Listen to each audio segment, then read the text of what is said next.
Desde o atentado à faca que sofreu em setembro do ano passado em Juiz de Fora, o então candidato, hoje presidente da República, Jair Bolsonaro, já passou por 3 delicadas cirurgias. No total foram cerca de 40 dias de internação. Só nesta última intervenção foram 7 horas de operação e no total 17 dias internado. Ainda aqui no hospital, prestes a receber alta, o presidente me recebe para uma entrevista. Obrigado por nos receber, presidente. Obrigado a você, Eduardo. Vamos começar falando sobre a sua saúde. Qual foi a parte mais difícil da recuperação dessa terceira e última cirurgia, presidente? Foi exatamente a recuperação. Porque a cirurgia, sendo realizada em 7 horas, eu tive efeitos, sob efeito de anestésico o tempo todo. E foi muito invasiva. O doutor Antônio Luiz Macedo, que me operou, falou que não se lembra ter encontrado um intestino com mais aderência do que o meu. Então, um trabalho de arte por parte do Hospital Albert Einstein e do Dr. Macedo.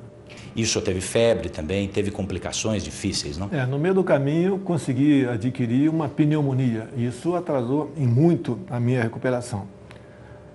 Mas, graças a Deus, estamos prontos para voltar ao batente de Brasília. O senhor vai sair do hospital daqui a pouco sem que o seu governo tenha conseguido ainda unidade, consenso em torno de uma proposta para a reforma da Previdência. O senhor já me disse algumas vezes que a proposta boa é aquela que passa no Congresso. Em relação à idade mínima, há possibilidade de algum consenso político? É lógico que haverá consenso, né? Na tarde de amanhã, eu estarei batendo o martelo na reforma que será encaminhada ao Parlamento. A grande dúvida na idade foi se passariam para 62 ou 65 os homens, né? E para a mulher, para 57 ou 60. Isso será decidido amanhã. Mas é uma transição, portanto, até o final do seu mandato, subindo gradualmente essa idade. Se for o 62 e 57, haverá uma transição, obviamente. Por outro lado também. Mas, por outro lado, seria até 2030, 2032 aproximadamente. Se dependesse do senhor, seria idade mínima de 57 para mulheres, 62 para homens? Eu já estaria adiantando e eu vou conversar com a equipe econômica amanhã. Eu gostaria de não fazer reforma nenhuma da Previdência, mas seremos obrigados a fazê-la, porque, caso contrário, o Brasil quebrará em 2022 ou 2023. O senhor também já disse que todo mundo precisa abrir mão de alguma coisa para essa reforma. E em relação aos militares, servidores públicos, bombeiros, policiais? Pode ter certeza, o que for colocado para os militares das Forças Armadas será também para os policiais estaduais, para os bombeiros e, com toda certeza, para os policiais civis. Será muito parecido à nossa proposta, que chegará na Câmara num segundo tempo. Até porque, para nós, não depende de proposta de emenda à Constituição. É um simples projeto de lei. Bate o martelo amanhã? Amanhã está a data final. Vamos bater o martelo amanhã, sim, se Deus quiser. Ainda sobre segurança pública, nós tivemos hoje a transferência de um dos principais líderes de facção criminosa do país. Como é que o governo federal acompanhou isso? Primeiro, deixar bem claro, Eduardo, que é uma ação do Ministério Público do Estado de São Paulo, pedindo a transferência. A liminar foi concedida. E hoje, a partir das 6 da manhã, começou efetivamente essa operação. Obviamente, no tocante à União, ao governo federal, nós acompanhamos, né? O ministro Sérgio Moro, que é o nosso, além de ministro da Justiça, é também o ministro da Segurança, tem tratado esse assunto de forma excepcional. Qual a necessidade dessa transferência, na sua opinião? Olha, o que se alega é cortar as vias de comunicações destes com os que estão aqui fora.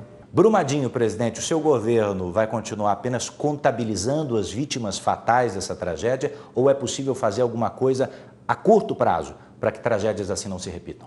Houve uma pronta resposta por parte do governo federal. No mesmo dia, tínhamos 3 ministros lá. No dia seguinte, nós fomos na região oferecendo todo o apoio ao governo do estado de Minas Gerais. O nosso ministro de Minas e Energia, o almirante Bento, já está tomando providência, juntamente com outros ministros, para que as mais de 1000 barragens que existem no Brasil possam realmente ter um plano seguro para que não haja mais esse tipo de desastre. As polícias federal e agora também a civil abriram inquérito para investigar uma suposta candidata laranja do seu partido, PSL, que teria recebido R$400 mil do fundo partidário, isso há 3 dias apenas da eleição. O senhor sabia disso? Bem, primeiramente, isso foi no final de setembro do ano passado. Eu estava em casa, em convalescença. Desde 6 de setembro, eu estou baixado no hospital. Mesmo que não tivesse, não tenho como acompanhar tudo isso aí. Agora, já determinei à Polícia Federal que abra inquérito, investigue esse caso. E não foi apenas um caso de 400 mil, houve um outro caso de mais de 270 mil. Apesar de não ser o presidente do partido, o senhor é o principal liderança do PSL. Que recomendação o senhor dá ao partido nesse caso?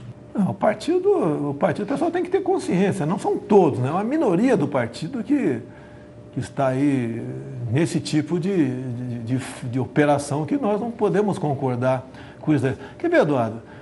O ano passado eu poderia ter gasto até 400 mil reais da minha verba de gabinete. Gastei menos de 200 mil. O ano retrasado a mesma coisa. Então, da minha parte, não tem problema nenhum. Agora, houve qualquer coisa errada, conforme o compromisso assumido com o Sérgio Moro, logo depois das minhas eleições, ele tem carta branca para apurar qualquer tipo de crime sobre corrupção e lavagem de dinheiro. Isso está no meio e o Sérgio Moro já tomou as providências, já determinou que a Polícia Federal investigasse esse caso. Mas e quanto ao fato de quem presidiu o partido durante o período eleitoral ser hoje um dos seus ministros? Se tiver envolvido, logicamente, e responsabilizado, lamentavelmente, o destino não pode ser outro a não ser voltar às suas origens. O senhor chegou a falar com o Bebiano a respeito disso? Em nenhum momento conversei com ele.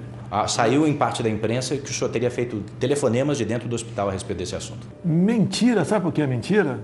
Porque eu determinei que a Polícia Federal investigasse.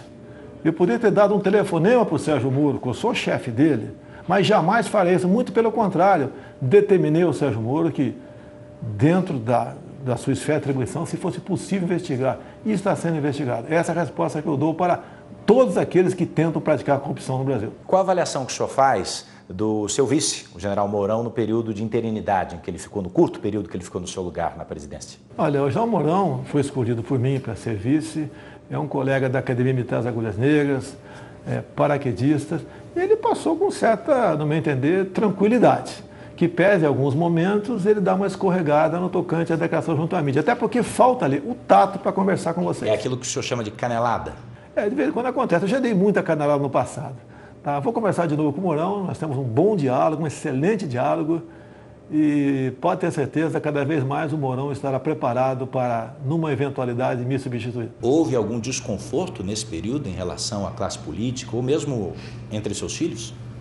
Olha, parte da mídia tenta me jogar contra meus filhos contra mim. Não existe isso. A mesma coisa no tocante ao general Mourão. Até pintou notícia na mídia durante a minha estadia, vamos assim dizer, aqui no Albert Einstein, de que os generais queriam que o Mourão assumisse e eu me afastasse. Isso não houve, isso não ocorreu. Estamos muito bem, o governo está indo muito bem, graças a Deus, em especial no tocante a esse entendimento entre nós. Presidente, mais uma vez, obrigado pela entrevista. Obrigado, Ana. Satisfação.